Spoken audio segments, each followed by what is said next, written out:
Jordan Ross said that James Pearce and Byron Young and their play and their development as Vols was a major factor in his decision to come to Tennessee. Jordan Ross is a major pickup. Why, Caleb? Because he was one of the top-rated players at his position. He came to Tennessee because of the development of Tennessee's defensive ends. A quote from Tim Banks, we did this from the beginning, want to build Tennessee's defense from the front back, which is what they have done. Does Tim Banks, Caleb, get enough credit for what he does and what he has done? Because statistically, a lot of the times the Vols defense is not good. Tim Banks doesn't get near the credit for what he's done because people don't understand how Tim Banks structures his defense. And honestly, he structures his defense in a complementary way to Josh Heupel's offense that really hurts his own profile and maybe becoming a head coach one day. Amen.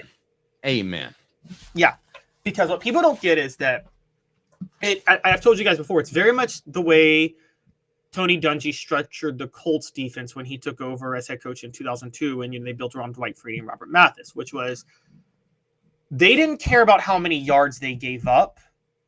Their philosophy was, we know we're an offensive juggernaut. On defense, let's make you run a lot of plays to move the ball down the field to have to beat us.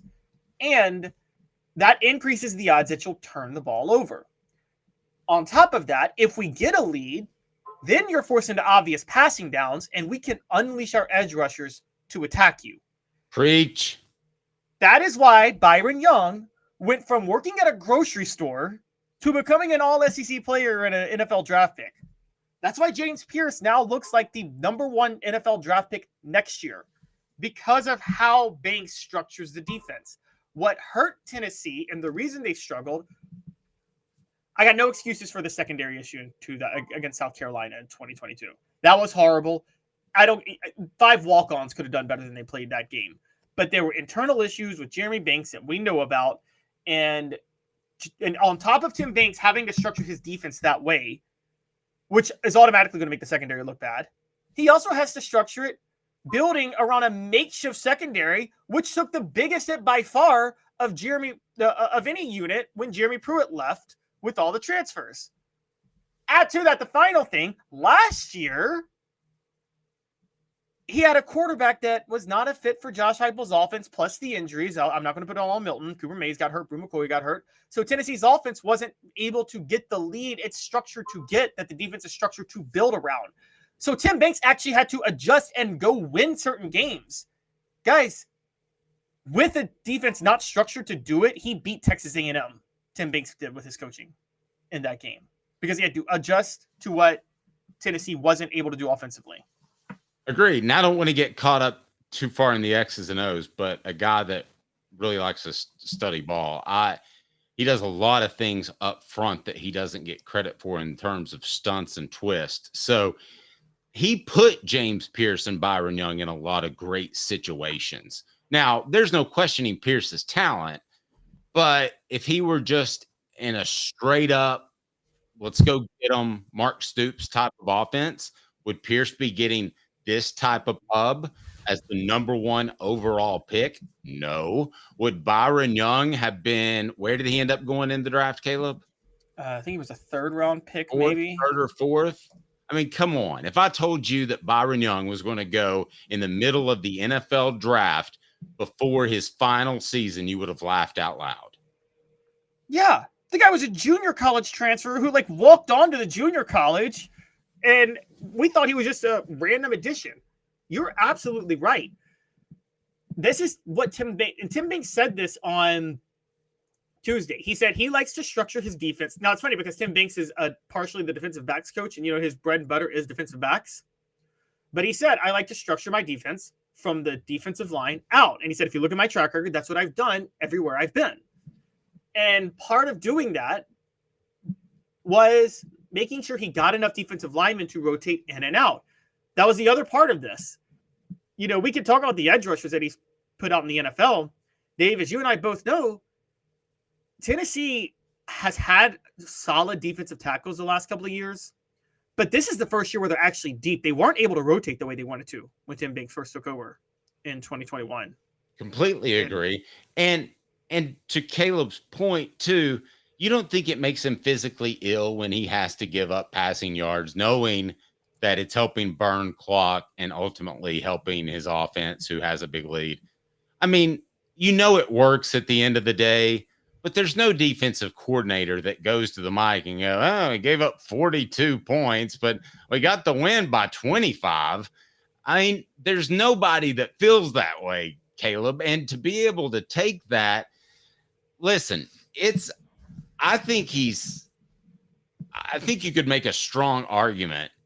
He is the third most valuable person in their athletic department. I think it's Danny White because he hired Josh Heupel. And then after Josh Heupel, I think it's Tim Banks because no offense to Rick Barnes, no offense to a guy named Tony Vitello, and people are going to get mad at me, but football is the revenue sport. The second most important coach, to me, is more important than every other coach you have out there. Do you agree or disagree with that, Caleb? As I remind you, we're brought to you in part by Quality Tire Pro. The Eberle family has been serving Chattanooga's community since 1957. All major brands of tires, full service automotive, brakes, alignments, oil changes, and more. All work is covered by nationwide warranty. Cherokee Blvd or online, Quality Tire Pro. Stop by and tell them Dave Hooker said, "Hey, Bo." So, am I wrong that Tim Banks could be the third most valuable player in Tennessee's athletic department? Valuable person? You make an extremely strong case. I could go Tim Banks or Rodney Garner. I don't know which one, but I agree with you with football.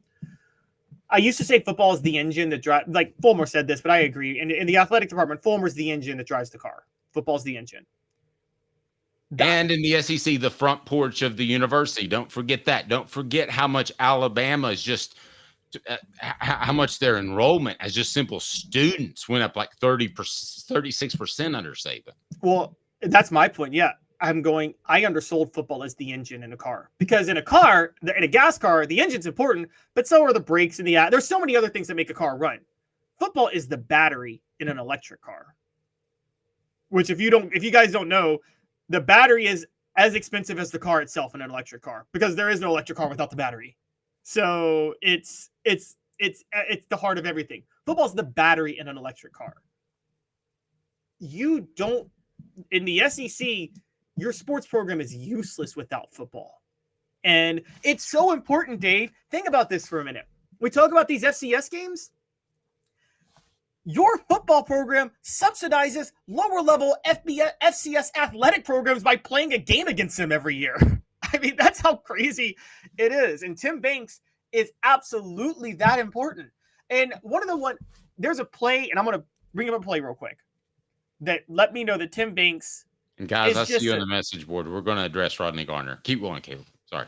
Yes, there's a play that made me realize Tim Banks is a step smarter than every other athletic defensive coordinator in college football. Part of this strategy of give up a lot of yards and make them work the clock, we can agree almost cost Tennessee against Florida in 2022, right? It was just one of those fluke things that happened. Florida gets an onside kick. Tennessee's like, oh no, we could blow this. What does Tim Banks do? Florida has a chance at a game-winning Hail Mary. Tim Banks didn't play prevent, did he? Tim Banks brought the house on Florida. I've never seen a coach do that. And I have called for coaches to do that since I've been like 12, Dave. I don't understand why coaches don't bring the house when it's a Hail Mary. You're much more likely to get a stop if you bring the house than you are if you play prevent, right? I can tell you why. I mean, philosophically, they were trying to milk clock. I'm not arguing with you on that one play. I would have done the same thing. But that's what Tim Banks has to deal with. Trevor says you could bring any old defensive coordinator to come in and coach aggressive as UT wants. The secondary has never improved, and Martinez should have been fired outside of 2021. I'm not that impressed.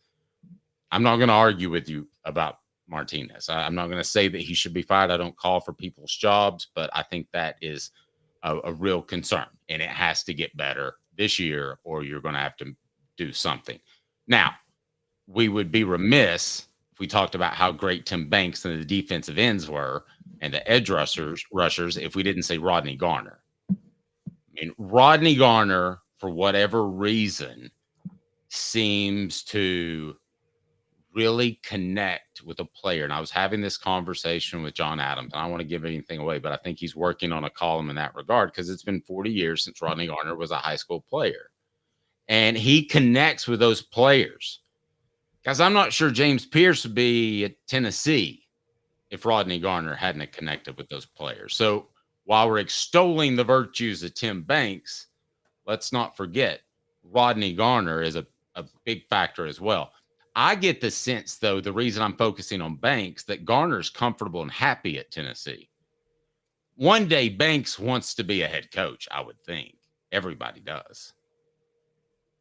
Yes, I totally agree. Just to give Rodney Garner another one of the shout outs, one of the things that stands out to me about Rodney Garner as the defensive line coach is he's got the defensive tackles to willingly buy in to help fuel Banks' system with the edge rushers in a way that they're not going to get a lot of shine, which that type of sacrifice, the only time I remember Tennessee having a culture like that is in the 90s. I mean, Fred White, Dave, let's call it what it is. He's on our show. Fred White kind of sabotaged his own NFL career by willingly switching over to strong safety because he knew that's where Tennessee sabotaged his chance in the Olympics. Yeah, that's a good point. People don't know that Fred White ran a 10-2 100-meter dash as a junior. I mean, he very well could have been an Olympic athlete and planned to be, and he showed up and they had a lot of corners, including Terry Fair, and they said, why don't you eat your way into safety? And he goes, okay. There's enough. Fred, how strong is the... Go ahead. How strong is the culture at Tennessee for Fred White to be so willing to do that in 95, 96? I mean, he made a huge sacrifice for the program. Are you drawing a parallel? I'm drawing it to nowadays. I feel like Amari Thomas, Elijah Simmons, Omar Norman-Lott, these defensive tackles are making a huge sacrifice to fully buy into Rodney Garner's system where they're not going to get a lot of shine, honestly, because it's all about the edge rushers. And I give NIL some credit for this. They don't feel like they have to stay healthy, Caleb, in order to be well off financially. If they're taking home, I don't know about you, but you might have come out of college with debt. These guys are going to come out and they've made, in a lot of cases, $1 million. I think I think culture should get better because Tennessee's taking care of its players. Yes, I agree. That's a very good point. And this is what Josh Pate talked about the other day, right? Tennessee's not just offering the money up front. They're offering they're doing B, C, D, E, F, G, H, I, J, K, L, M, N, O, P for the NIL because they're thinking way beyond just offering the money to get the guy there. They're making sure that they feel well taken care of and supported when they're on campus. That's a great point. Look, Tim Banks, guys, you guys have to understand this. The defense took a way bigger hit than the offense with all the turmoil and turnover when Jerry Pruitt left in 2021. That was if the whole system looked like the defense, Josh Heupel probably would have been fired in year 3 because it would have been impossible to rebuild Tennessee. Is that fair to say, Dave? Yes, I'll completely roll with that. Yeah, it was a dumpster fire. The back end of the defense took the biggest hit, and it was and it's now because of the system Josh Heupel runs, it's really hard to recruit for those areas because let's be honest, Dave, if you're a cornerback looking to get to the NFL, you might play for Georgia for half as much as you would play for Tennessee because of Kirby Smart's going to make you look good. You're taking a big leap of faith, a big risk, and really potentially sacrificing your future if you play in Tennessee's system at cornerback as a recruit. I mean, you're going to have to except giving up a lot of yards. See, I don't think kids see it like that. From the people and I've changed my opinion on that over the past about the past recruiting cycle. I think that the kids want the ball thrown their way more often and they want to be challenged. I think a lot of the special kids go to these 7-on-7 camps and nobody ever throws their way. So I actually think I was 100% with you. Like, how are they going to get corners? You're thrown at all the time. But I believe they want to be thrown at until they prove they shouldn't be thrown at. And see, this is why I love Dave, because you're a Gen Xer, right? Yes. Just turned 15. I am so sick of people like, the younger generation of athletes don't want to do this. And Dave's like, no, the younger generation of athletes actually embraces the hard route more than the older generation. That's what you're saying. The younger generation of football players is way more put together than my generation. I mean, a lot of my generation that played football are dead because of painkiller addictions. A lot of my generation couldn't deal with They no were football. victims. Victims, fair.